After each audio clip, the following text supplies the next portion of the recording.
Je vous le disais à l'instant, à Gland, un centre culturel musulman pourrait s'installer dans la zone artisanale du Vernet. Le centre culturel musulman du district de Nyon doit toutefois encore obtenir le feu vert des autorités. Explication, Florian Cavalleri.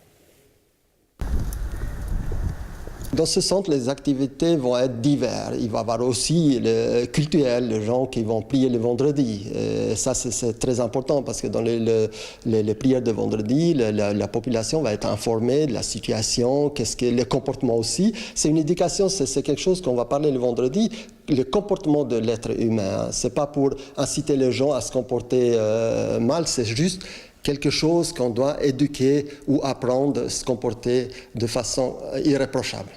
On sait qu'une des grosses craintes de la population, c'est justement le prêche. Est-ce qu'il y aura un imam? Comment vous allez le sélectionner? Qui va conduire cette prière? Bon, le problème pour le moment, on n'a pas d'imam. Et le moment qu'on a l'autorisation finale des autorités communales, là, c'est nous, on va choisir l'imam parce que dans notre association, la langue officielle est la langue française. Qu'on soit, il n'y a pas d'ambiguïté là-dedans. Et puis, dans notre association, personne ne peut inciter à la haine. Qu'on soit clair, les membres de notre association, ils sont des gens, des Suisses, des gens qui viennent de diverses communautés, mais encore une fois, la Suisse, ça fait partie de notre patrimoine culturel aussi, et aussi culturel, parce que la Suisse nous permet, la Constitution nous permet d'avoir cet lieu aussi, et nos droits, et la liberté individuelle est très importante. Et là, l'association ne permet pas à un extrême de s'intégrer dans notre association. Et là, encore une fois, pour être clair, aucun imam n'a pas de place chez nous, quelqu'un qui prêche à la haine. Qu'on soit clair, là-dedans, on est catégorie non négociable. Alors, comment vous allez le sélectionner? Mais si on trouve, on va sélectionner par rapport, on va s'informer parce qu'on est en contact avec les autorités cantonales aussi qui s'occupent de la sécurité. On ne va pas divulguer plus, mais on est en contact quand même avec les autorités. On va se renseigner de la personne, on va se renseigner de le passé de cette personne aussi, qui fréquente cette personne. Et le moment venu, le comité va décider si le dossier va être retenu. Mais là, encore une fois, j'assure la communauté, ma communauté, mes compatriotes aussi, parce que je fais partie, je suis suisse avec les confessions musulmanes, aucun crainte, parce que là, on n'est pas là pour quelqu'un détruire mon pays ou quelqu'un sépare mes compatriotes, parce que la Suisse c'est ma patrie, mes frères c'est mes compatriotes, et encore une fois, il ne faut pas donner raison à l'extrême. Qu'est-ce que ça représente la communauté musulmane à Nyon? Franchement, on n'a pas de statistiques, on ne sait pas du tout, hein, parce qu'il y a des gens qui pratiquent l'islam, il y a des gens qui ne pratiquent pas, il y a des gens qui se considèrent musulmans. Maintenant, on n'a aucune statistique. Hein. Ça peut être une centaine, 500, 1000, mais on ne sait pas. On n'a aucune statistique officielle. Et avec nous sur ce plateau, Abdelaziz Kalfaoui, bonjour. Bonjour. Vous êtes vice-président du Centre culturel des musulmans de Morges et environ. On vous a invité ici car, tout comme la communauté de Nyon, vous faites partie de l'Union vaudoise des associations musulmanes et surtout vous avez ouvert un centre assez similaire avec ce qui est projeté ici à Gland, à Prévranges, c'était en 2013. Comment s'est passée cette période de l'installation et jusqu'à aujourd'hui du côté de Prévranges ?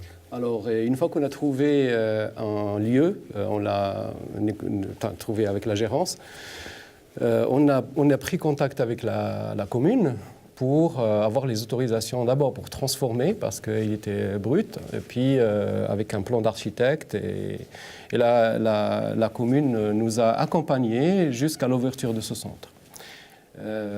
Concrètement, les activités aujourd'hui du centre à Morges, c'est quoi? Aujourd'hui, il y a des activités internes qui sont destinées aux fidèles. Il y a des activités externes, socio-culturelles dans la vie sociale de la commune. Par exemple, nous faisons partie maintenant d'un groupe MCDA, musulmans et chrétiens pour le dialogue et l'amitié, avec les églises de la région. On a des visites des écoles, on a des cafés contacts avec des voisins, on a des contacts avec la commune et la police en cas d'événement, des ateliers ateliers de citoyenneté en collaboration avec le bureau cantonal de l'intégration. On a la collaboration avec la prison de Launay, où on envoie une personne pour les détenus de confession musulmane. On participe au nettoyage annuel de la plage de Prévrange. On fait des portes ouvertes lors de semaine de la religion. Un programme relativement riche. Très chargé. Je peux encore citer... Alors ça va aller comme ça nous donne en tout cas une idée de ce que vous faites. On ne pourra pas être exhaustif malheureusement. Avec nous, Gérald Crétigny également. Bonjour. Bonjour. Syndic de Gland. Alors on l'a précisé, on attend encore les autorisations pour l'affectation de ce lieu. C'est en bonne voie? Alors c'est en bonne voie, c'est-à-dire qu'il y a eu effectivement une mise à l'enquête entre mai et juin cette année. Avec deux oppositions qui sont arrivées. Nous traitons ces oppositions. Il y a eu une demande également au niveau du centre musulman de pouvoir nous préciser la question des parkings. Parce que les oppositions sont liées justement à l'usage des parkings. En particulier. Ouais. Et pour nous, c'est surtout ces aspects-là qui sont importants. Et là, il y a un concept qui vient d'être déposé à la commune. Je ne peux pas vous en dire plus aujourd'hui, mais nous allons l'étudier et puis nous verrons ce qui Alors, on nous parle d'un système de navette qui aurait lieu entre, d'un côté, des voies CFF pour arriver jusqu'au centre culturel. C'est ça l'option qui est sur votre table? Alors, manifestement, c'est cette option qui est effectivement là aujourd'hui. Alors, écoutez, la municipalité n'en a encore pas discuté, on vient de la recevoir, donc je donnerai... Qu'en pense le syndic? Non, mais je pense honnêtement qu'on va dans le bon sens.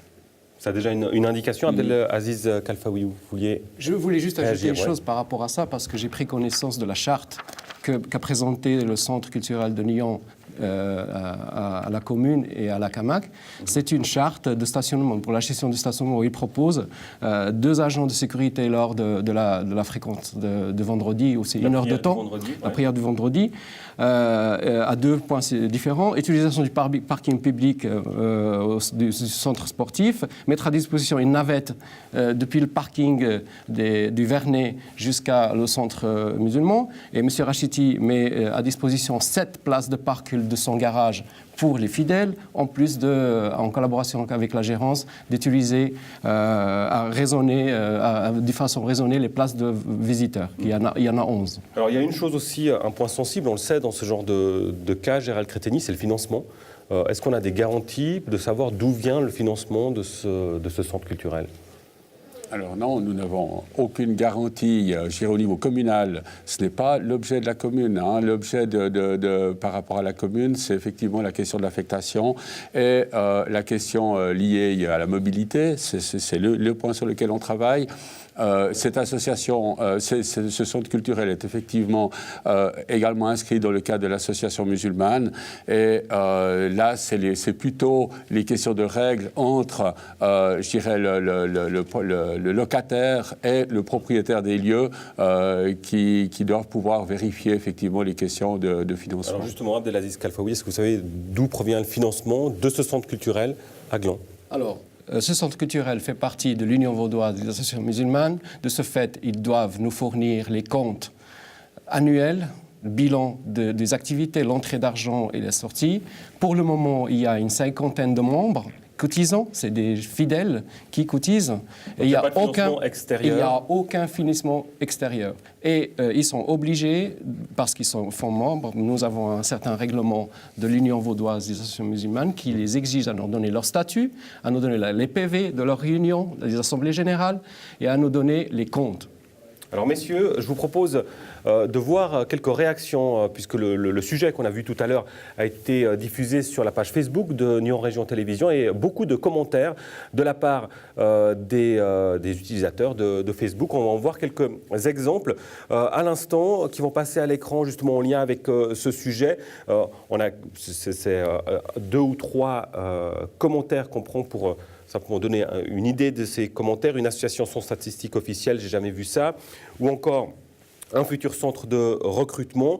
Et encore un autre exemple qu'on peut citer, qui n'apparaît pas, mais que je peux vous donner. Ils auraient pu choisir une autre date que celle du 11 septembre.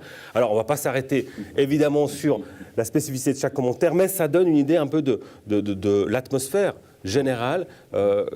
En quoi et comment ça vous fait réagir ce type de commentaires? Ça me fait rappeler les réactions qu'on a eues quand il y a eu l'ouverture du centre pour réfugiés à Prévrange, où il y a eu tellement de bruit par les voisins.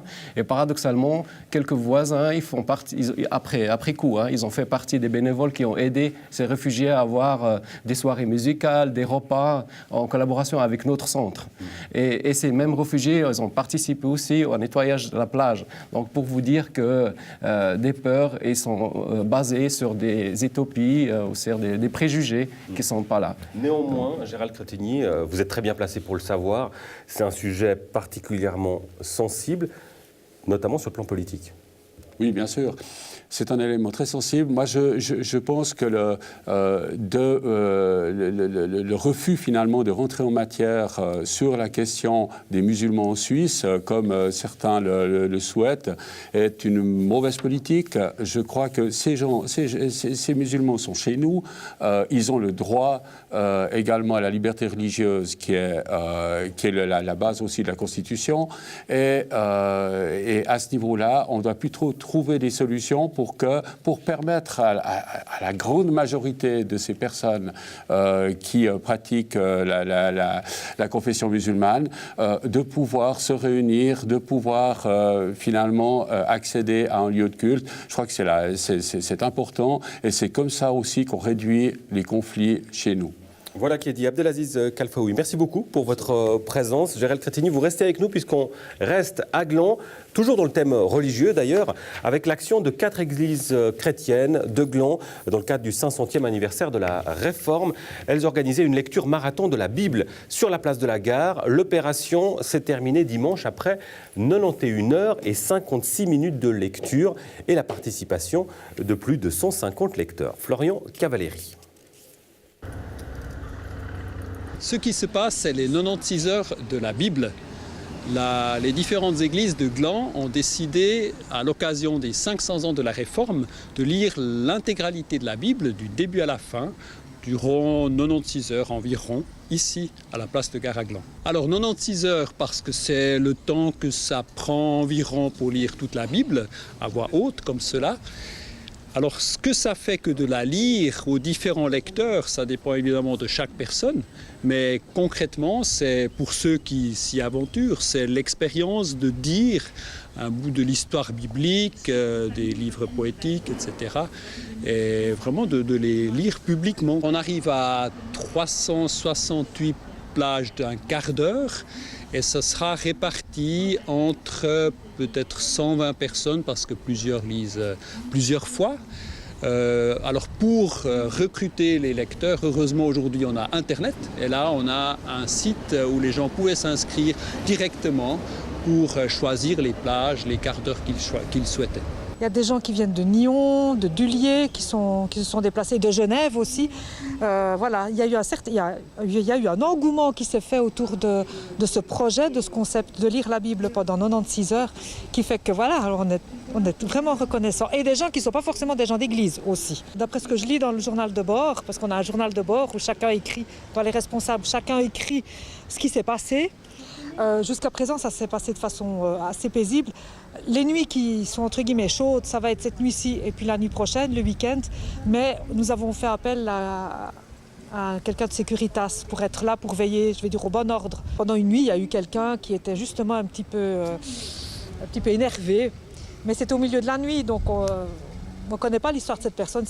Il est arrivé, puis je pense que les personnes qui étaient là ont pu le canaliser, et puis ça n'a pas duré longtemps. La Bible, ça reste quand même le livre le plus vendu, le plus lu dans le monde. Et dans ce sens-là, il y a une pertinence de le lire aussi publiquement, peut-être de donner envie à des gens de la découvrir ou de découvrir une partie de la Bible. Parce que pour nous, évidemment, ça reste un livre très pertinent, qui a sa place, pas seulement chez nous dans les foyers, mais aussi sur la place publique, pourquoi pas. Le but, c'est pas de provoquer. Après, c'est peut-être normal que ça interroge, que ça pose la question, mais un texte religieux comme cela, est-ce que ça doit aller sur la place publique? Nous, on le croit profondément, non pas pour provoquer, mais pour plutôt faire connaître cette voix qui se fait entendre au travers de la Bible et que nous croyons être la voix de Dieu. Voilà, et de retour avec Gérald Cretonnier, on parlait tout à l'heure de sujets sensibles. Si on revient à la communauté musulmane, si la communauté musulmane de Gland ou de Nyon vous avez demandé l'autorisation de faire 96 heures de lecture du Coran, qu'aurait été votre réponse? Je dois vous dire honnêtement que j'en sais rien aujourd'hui. Alors, j'ai participé à la lecture de ces 96 heures de la Bible, tout simplement par rapport à la sensibilité que j'ai vis-à-vis de la foi chrétienne et par rapport à la culture aussi de ce pays. C'est vrai que dans le cas où la communauté musulmane souhaiterait le faire, il y a tout un effort d'information qui devrait être fait parce que ce n'est pas notre culture directement. Et on a vu d'ailleurs dans le reportage que vous aviez les réactions. Et ce que en tout cas en tant que responsable politique d'une commune, ce que je ne voudrais pas, c'est dans tous les cas, c'est d'arriver à des affrontements à cause d'une telle manifestation. Mais par contre, je peux comprendre l'intérêt pour une communauté, je peux comprendre aussi l'intérêt d'information et de connaissance finalement de ce qu'est réellement le monde musulman. C'est pas parce qu'il y a quelques pourcents dans le monde de musulmans qui dérapent complètement que le reste des musulmans est forcément dans ce même mouvement. Et je pense que ça, c'est intéressant aussi à pouvoir le savoir. Gérald Cretonnier, merci beaucoup pour cette prise de position et votre présence sur ce plateau. Bonne journée. Merci.